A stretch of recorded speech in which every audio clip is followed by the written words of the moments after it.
Là, je dirais que c'est un peu la déprime aussi. On a l'impression que ça n'a plus de sens. Enfin, je sais pas. Vraiment, une fois, j'avais posé des questions à Barthes sur un tas de choses. Il m'avait dit, accordez-moi le droit de ne pas avoir d'opinion. Et je peux vous dire simplement, avec toute la chaleur possible, j'ai pas tellement d'opinion sur ça. Ce qu'on peut dire, c'est que c'est une capitale où on sent que le cinéma est une industrie financière.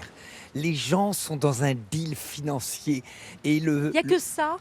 Il n'y a que ça à Cannes, que le deal financier. Vous voyez pas quand même un peu d'amour du cinéma à un moment où on va voir des films, on attend les critiques, on attend de savoir si... Il y a pas quand même quelque chose de joli dans ça? Mais je suis pas bon. Moi, j'arrive de ma bergerie, très Cabrel. Je viens là, j'ai fait 3 choses, j'ai présenté et puis je repars tout de suite. Donc vraiment, je suis pas un bon juge pour vous parler. J'ai Ouais. pas vu de femme sublime. Ah, vous n'avez pas vu une femme sublime? Non, j'ai vu des ingrates. Des très très ingrates. Mais non, il y ça a va quand très même loin, il y a quand même- l'ingratitude maintenant. Ah oui. Parce qu'il n'y a plus de limite, puisqu'elles espèrent, par la chirurgie, aller plus loin.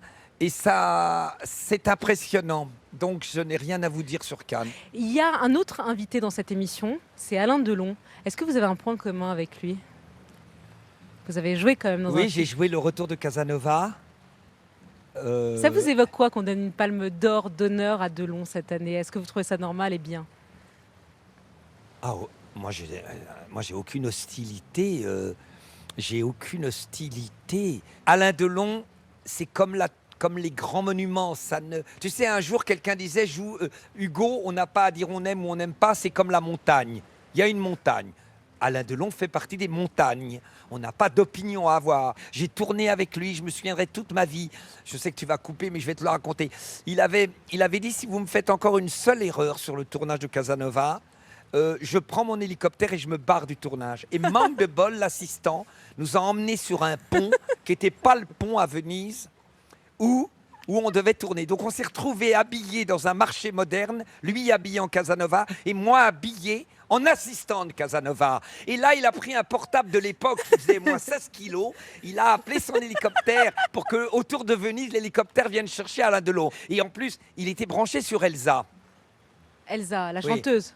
Oui, qui joue dans le Tu film. me fais peur, nuit tu n'en finis pas, comme un voleur. La nuit s'en vend déjà.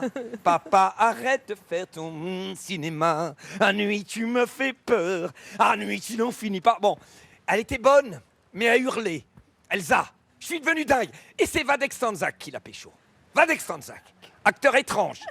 Vadek Stanzak. Écoute bien, Léa. Vadek Stanzak, Je suis qui Parce que Delon, il voulait que personne la touche, là, Elsa, qui est une bombe atomique, que j'adore. Et il a pris une corde, Vadek Stanzak. Il est monté à la fenêtre pour essayer de l'arrêter, pour la pécho, Elsa. Et Et il l'a pécho. il l'a pécho. Et un jour, elle dit dans un journal télé, moi, je suis pas insensible aux hommes du style Lucchini. Alors là- J'étais déprimé. Ah, non, mais- J'étais déprimé. Ah, non, mais- Je me suis dit, putain. Ah, vous avez passer raté après votre vie. Passer après Delon, c'est normal. C'est une bombe atomique. C'est un avion de chasse. Lucchini, ingrat.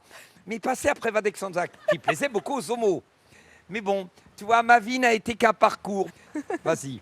Fabrice Lucchini, vous savez très bien que Stupéfiant n'est pas une émission de promo, on n'est pas obligé de parler des films.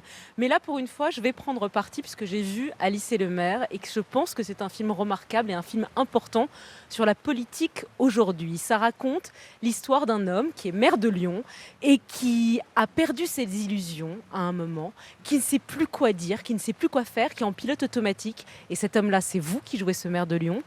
Qu'est-ce que ça dit de la politique et des hommes politiques et des femmes politiques aujourd'hui? Alors, Nicolas Pariser a voulu faire le film sur cette démocratie qui est en danger. On dirait que c'est sérieux, mais le film n'est pas aussi sérieux que ça. Il pense qu'on est au bout d'un cycle, c'est ça son film, et que les hommes, il a voulu prendre un homme politique qui n'a plus de jus, qui n'a plus d'idées, qui n'a plus d'énergie, et à qui on conseille d'aller voir un psychiatre. Mais lui, il est bizarre, il veut voir une philosophe. Il va convoquer donc une jeune philosophe.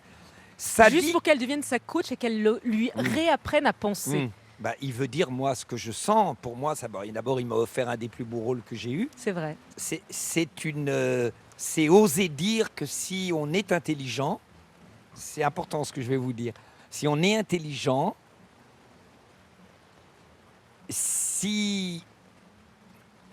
on quitte la politique. C'est presque ça le film.